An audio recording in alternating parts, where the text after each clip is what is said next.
زندہ ہیں, ہمارا زندہ رہنا جرم ہے اگر ہم ان کی مدد نہیں کر سکتے. ایسی کوئی بے حس اور بے غیرت قوم بھی کبھی ہوگی؟ ہم نے تاریخ میں بے غیرتی کی بڑی داستانیں سنی ہے.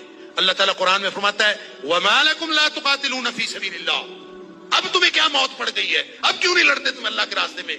وَالْمُسْتَضْعَفِينَ مِنَ الرِّجَالِ وَالنِّسَاءِ وَالْوِلْدَانِ الَّذِينَ يَقُولُونَ رَبَّنَا أَخْرِجْنَا مِنْ هَذِهِ الْقَرْيَةِ الظَّالِمِ أَهْلُهَا. پوری دنیا پر ظلم کی داستانیں ساری دنیا دیکھ رہی ہے. مسجد اقصیٰ کو آگ لگا دی گئی ہے, ہماری بچیوں کو, بہنوں کو, بیٹیوں کو وہ اپنے گھٹنے کے نیچے لے کے بیٹھے ہوئے ہیں. تصویریں سوشل میڈیا پر شیئر ہو رہی ہیں, بچے چھوٹے چھوٹے قتل کیے جا رہے ہیں, کسی کو غیرت نہیں آ رہی. مجھے تو یوں لگتا ہے یہ ہماری نمازیں, ہمارے سجدے کیسے قبول ہوں گے؟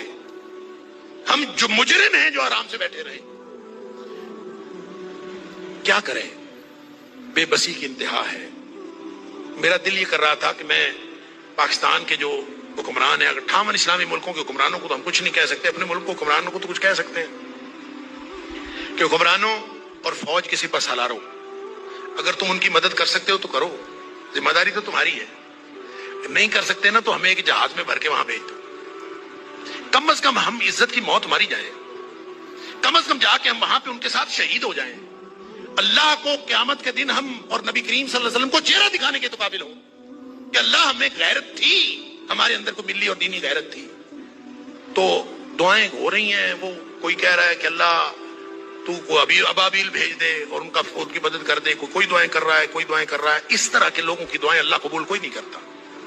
دعاؤں کے لیے بھی غیرت کی ضرورت ہے. آپ پہلے قدم اٹھائیں پھر اللہ سے دعا کریں. وہ بیچارے ساری ساری رات وہ لڑتے ہیں ان کے سامنے, دعا تو ان کی ہے, اور اللہ نے یہ آزمائش میں سمجھتا ہوں ان کی نہیں ہے, وہ تو جنتی ہیں, وہ تو انشاءاللہ بخشے ہوئے ہیں. آزمائش یہ باقی ساری دنیا کی ہے, ہم ان کی وجہ سے مجرم بن رہے ہیں. اللہ تعالیٰ معاف فرمائے. تو یہ جب قاری صاحب پڑھ رہے تھے تو مجھے خیال آ رہا تھا کہ اللہ ان بیچاروں کے پاس طاقت نہیں ہے, وہ پتھر اکٹھے کر کے بیٹھے ہیں, توپوں بندوقوں کا مقابلہ پتھروں سے کیسے ہوگا؟ یا اللہ تو ابابیل بھیج دے, اور تو